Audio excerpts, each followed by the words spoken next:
혼자보다는 함께가 낫다. 대한민국의 결혼 문화를 선도하는 결혼하는 비밀 리스토리 TV 연숙입니다. 결혼하는 비밀 리스토리 TV는 비혼, 만혼, 저출산으로 인한 대한민국의 인구 정책에 부응하고자 사회의 지도자들의 결혼 인터뷰를 통해서 선남 선녀들의 결혼을 장려하고 젊은이들에게 희망의 메시지를 전달해주는 프로그램입니다. 개미에 오는 새해는 금은 토끼해입니다. 토끼의 영리하고 지혜로운 모습을 닮아 새해는 모든 이들의 뜻하는 바 계획하는 것들이 잘 이루어지길 다시 한번 기원해 봅니다. 특히 새해는 청년들의 힘찬 꿈이 무한히 펼쳐지고 그들의 소망이 차곡차곡 이루어지는 한 해가 되었으면 좋겠습니다. 오늘은 금은 토끼해를 시작하면서 청년을 대변하면서 다방면에서 활동을 펼치고 있는 젊은 CEO와 함께 힘차게 리스토리 TV를 시작해 보겠습니다. 교육으로 세상을 바꾸겠다는 캐치프레이즈로 지역에서 맹활약을 펼치고 있는 주식회사 쿼타드림랩 추현호 대표이십니다. 네, 안녕하세요, 대표님. 안녕하세요. 반갑습니다. 반갑습니다. 2023년 새해에 첫 게스트로 출연하셨어요. 지금까지 출연하신 분들 중에서 가장 젊은 CEO이십니다. 그래서 오늘 스튜디오가 더욱 빛이 나고 활기차 보입니다. 고맙습니다. 네. 네, 대표님, 중국을 누비시면서 많은 또 활동을 하고 계시죠, 그죠? 그래서 정말 저희 또 리스토리 TV에 이렇게 출연해서 너무 감사드리는데, 물론 이제 많은 분들이 알고 계시지만 직접 본인 소개도 좀 해주시고, 주식회사 쿼타드림랩이 어떤 일을 또 하는 곳인지 소개 좀 부탁드릴게요. 네, 저는 쿼타드림랩이라고 하는 회사의 대표를 맡고 있는 추현호라고 합니다. 네. 지금은 두 아이 아빠기도 하고요. 그렇죠. 네. 네, 결혼을 2011년도에 했으니까 올해로 뭐 한 11년 차가 지났네요. 네. 네, 결혼을 좀 빨리 한 편이고. 그렇네요. 그죠? 네. 네.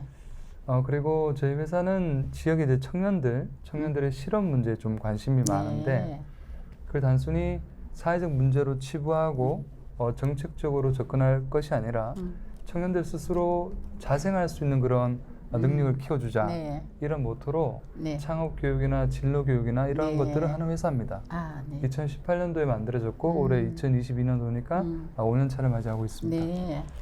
네. 창업 전문가를 하는 육성하는 회사라고 해야 되나요? 저희 스스로 창업 엑셀레이팅을 선호하는 회사인데, 창업 엑셀레이팅이라고 하면 창업을 한 기업들이 더 성장할 수 있도록 돕는, 혹은 예비 창업가가 지속 가능한 창업을 할 수 있도록 돕는 그런 역할을 하는 곳입니다.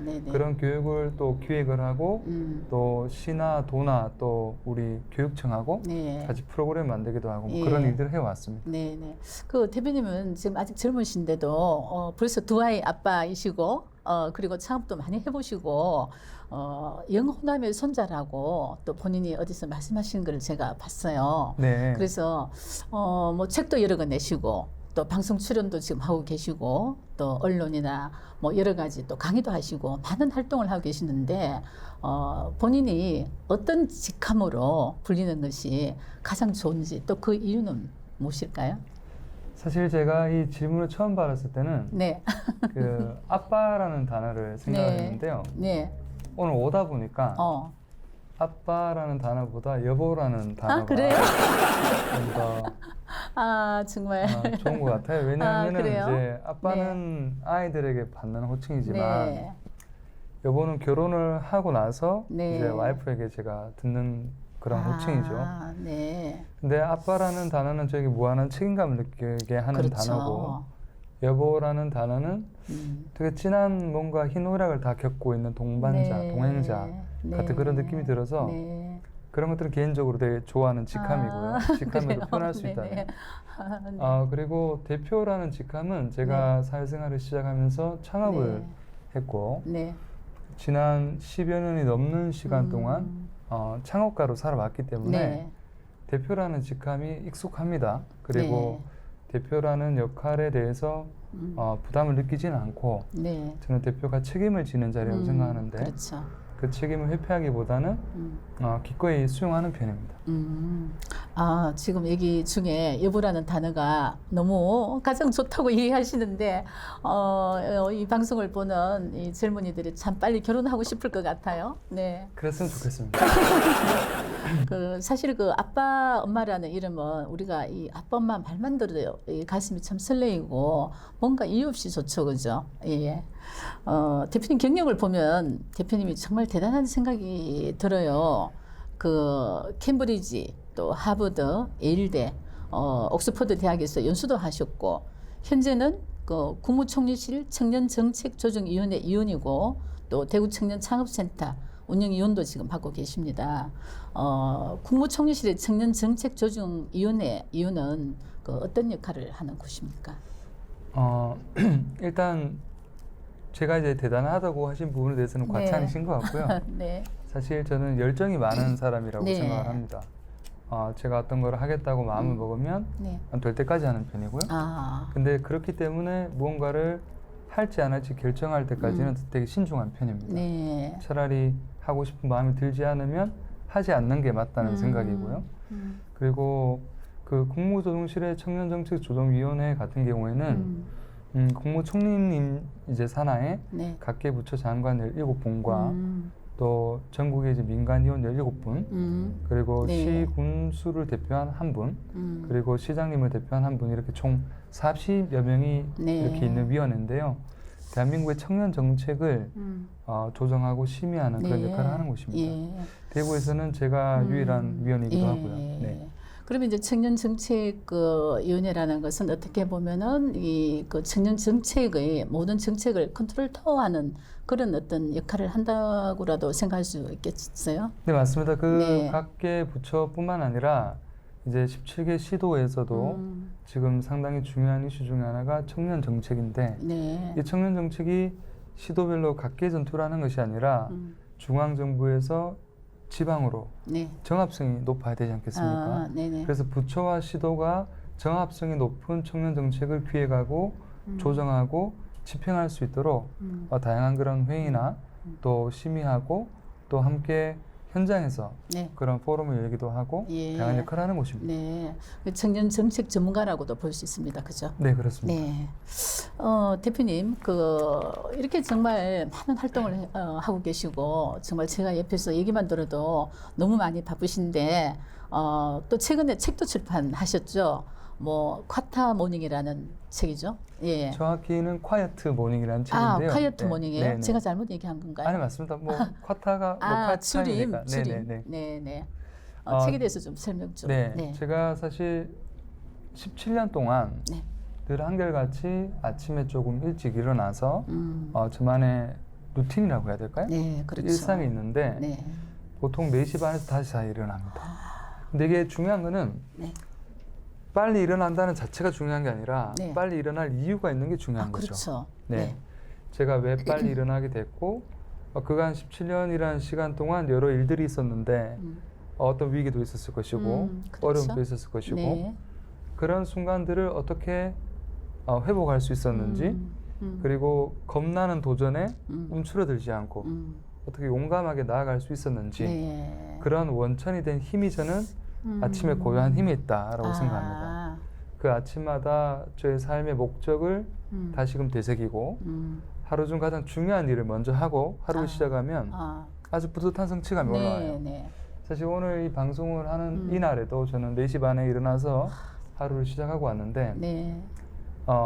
이쯤 되면 지금 방송이 한 11시쯤 넘어서 촬영이 되니까 네. 일반인들이 생각으로는 아침 4시 반에 일어나면 11시쯤 되면 더 피곤하겠다 그렇죠. 라고 생각을 하는데 네. 전혀 그렇지가 않고요. 예. 오히려 목적이 다분하고 정확하고 비전이 있는 일을 하는 사람은 일을 많이 함에도 불구하고 뿌듯함이 있기 때문에 피로도가 네. 덜하고 게으르지만 일을 하지 않아도 누군가 시키거나 억지로 하는 일, 의미가 없는 일을 하거나 재미가 없는 일을 하면 오히려 피로도가 심한 거죠. 네. 그래서 저한테는 아침에 일찍 일어나는 자체가 네. 큰 문제도 아닐 뿐더러 누군가에게 이걸 설득할 필요도 없다고 생각합니다. 왜냐하면 자신의 삶의 목적이 분명하고 하루를 시작할 이유가 분명한 사람은 네. 굳이 알람종을 울리지 않아도 네. 일어나기 마련이니까요.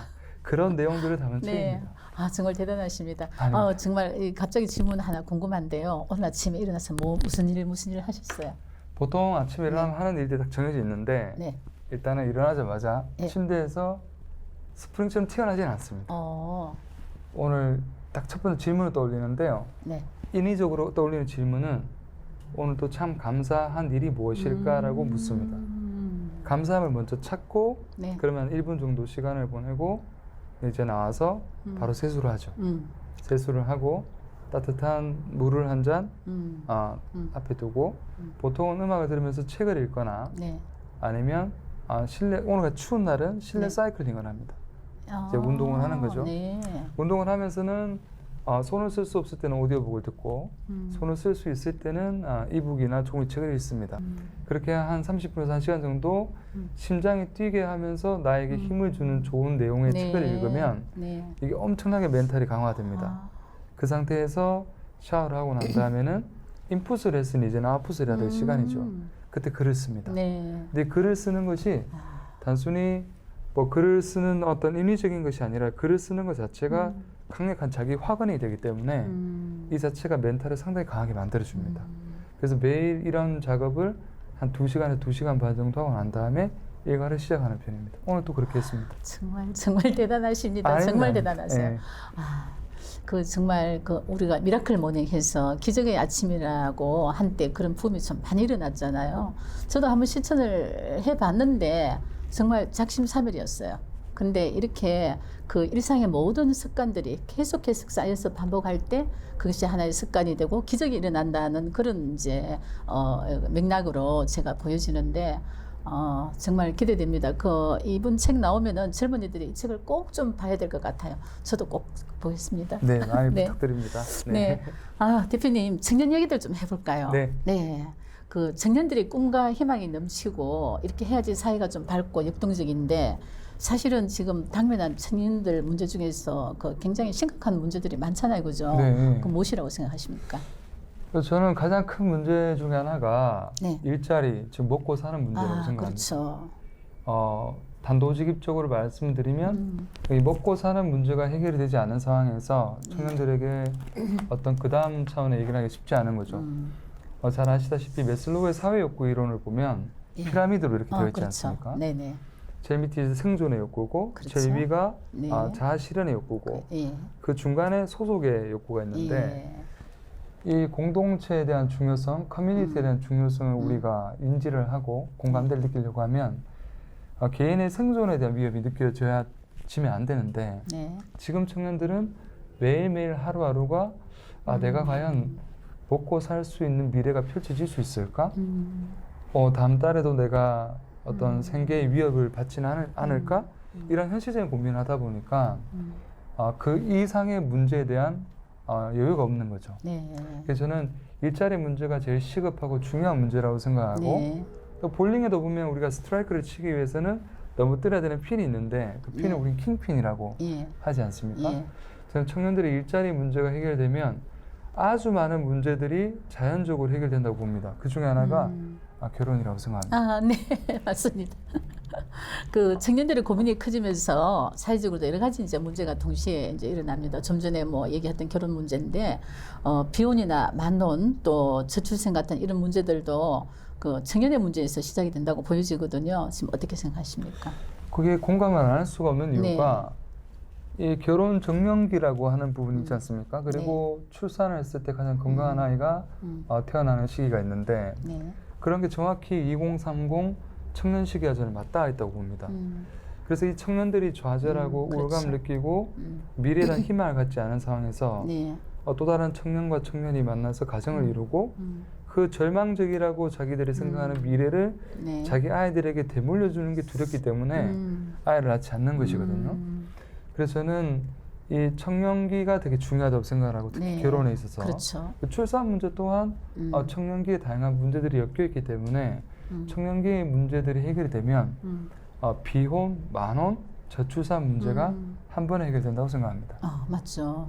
그 일자리 문제가 해결이 되지 않기 때문에 청년들이 결혼도 포기하고 뭐 출산, 연애 모든 것을 포기하는 심지어 뭐 앰프 세대 이런 말까지 나오잖아요. 그래서 그런 도미노 현상들이 생기는데 이제 이런 문제들이 사실 보면은 그 뭐 중앙 정부 또 이 지방과의 어떤 격차 문제 뭐 그죠 수도권으로 또 이렇게 쏠리는 문제 이런 모든 문제들이 이 구조적인 문제부터 해결이 되어야 되지 않나 뭐 그런 생각도 해봅니다. 네. 네, 맞습니다. 구조적인 문제 플러스 또 청년들의 인식도 덩달아 바뀌어야 되는 부분들이 있다고 생각합니다. 네. 예를 들어서 금방 말씀드린 것처럼 청년들의 일자리 문제만이 이 저출산, 비혼, 만혼을 야기하는 주된 원인이라고 생각지는 않거든요. 네. 여러 가지 상호작용을 하는데 그렇죠. 그중에 제일 중요한 게 일자리 문제라는 것이고요. 그럼요. 그중에 또 다른 하나는 저는 청년들의 인식이라고 생각합니다. 네. 그러니까 예전에는 우리가 결혼을 해야만 하는 그런 여러 사회적 인식이라든가 여론이라든가 또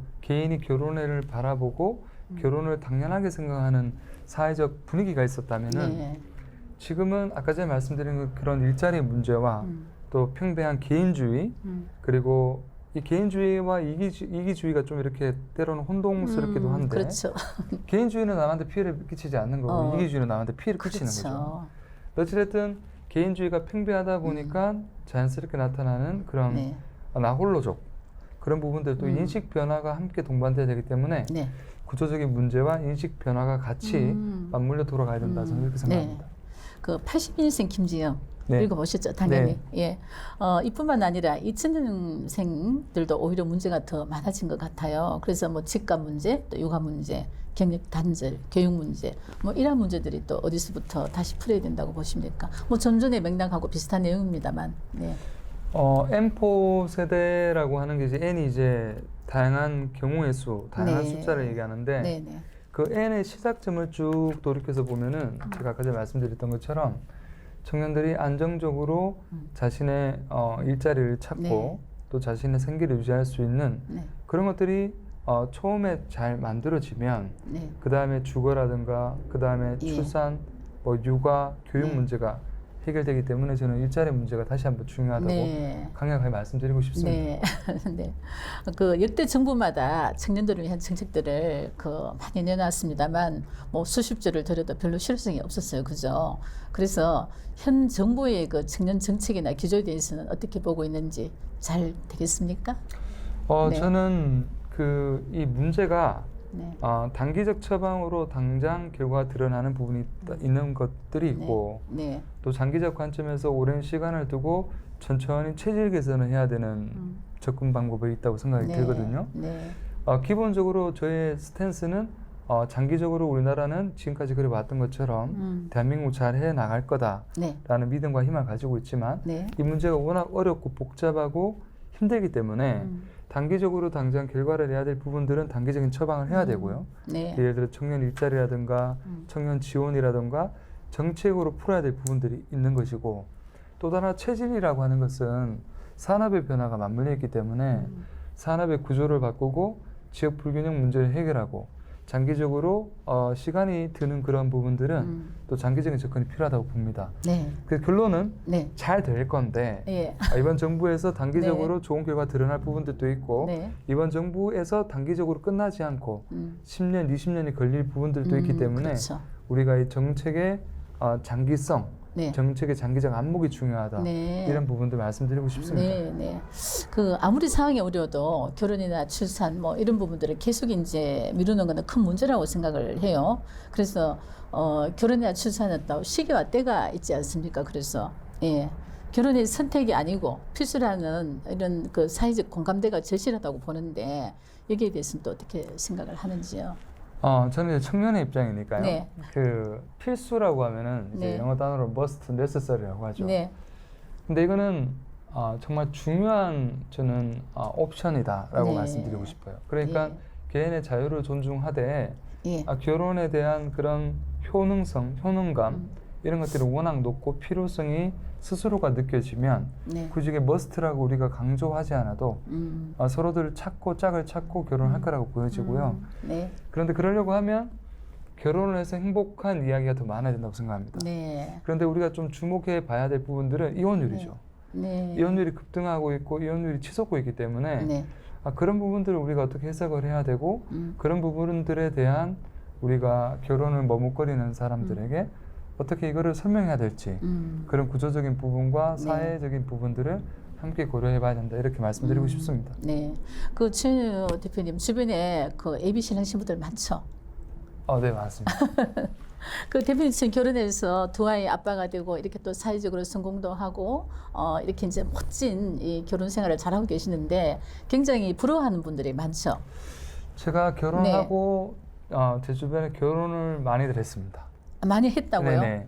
네. 결혼을 하고 이렇게 알콩달콩 살아가는 모습이 참 보기 좋다라고 생각했던 분들도 있고 또 제가 아이를 낳고 이 아이를 낳지 않겠다고 생각했던 친구들도 아이를 낳았어요. 그래요. 네. 그래서 저는 보여주는 게 참 중요하다. 굳이 말로 결혼을 맞습니다. 해야 한다. 뭐 아이를 낳아야 된다 이런 말보다 뭐 행복한 결혼 생활 그리고 아이를 낳아 잘 기르는 모습 이런 것들이 스스로 실천하고 보여주면 주변에서 공감대 형성되면 자연스럽게 따라온다. 저는 그렇게 말씀드리고 싶습니다. 네. 자 마지막입니다. 질문이 시간이 굉장히 빨리 흐르죠. 네. 네. 그 결혼의 의미에 대해서 어떤 말씀들을 해주고 싶은지. 네. 저 연애와 결혼은 좀 다르다는 생각이 드는데요. 네. 그 연애는 이제 남녀가 서로가 좋으면 이렇게 하는 것이고 또 헤어짐도 아주 심각하진 않을 수 있지만 결혼이라고 하는 건 사회적 약속이고 또 결혼식에 수많은 또 청중들이 와서 그 수많은 사람들 앞에서 우리가 함께 잘 살아가겠다고 하는 공헌이라고 생각을 합니다. 그만큼 신중해야 되고 또 신중하게 더 소중하게 갖고 와야 된다고 생각하고요. 결혼은 평생의 희노애락을 함께 걸으면서 좋을 때나 슬플 때 함께 할 동반자를 만드는 일이다라고 생각하기 때문에 되게 소중하고 또 신중하게 접근해야 된다 이렇게 말씀드리고 싶습니다. 네네. 요즘처럼 힘들어하는 청년들에게 제가 보기에는 그 최은우 대표님은 삶의 롤 모델인 것 같습니다. 저는 뭐 그렇게 생각하지 않습니다만 행복하게 잘 살겠습니다. 하여튼 응원하겠습니다. 저도. 고맙습니다. 감사합니다. 지금까지 오늘 좋은 말씀 감사드립니다. 청년과 함께 청년으로 살아가는 주식회사 카타드림랩 추현호 대표와 청년과 결혼과 시대에 대해서 얘기해봤습니다. 청년이 미소 짓고 청년이 꿈을 펼치는 역동적인 사회가 하루빨리 이룩되기를 소망해보는 소중한 시간이었습니다. 청년과 함께 결혼의 꿈을 이뤄가는 리스토리 TV 오늘 순서는 모두 여기서 마치겠습니다. 리스토리 TV 윤숙이었습니다.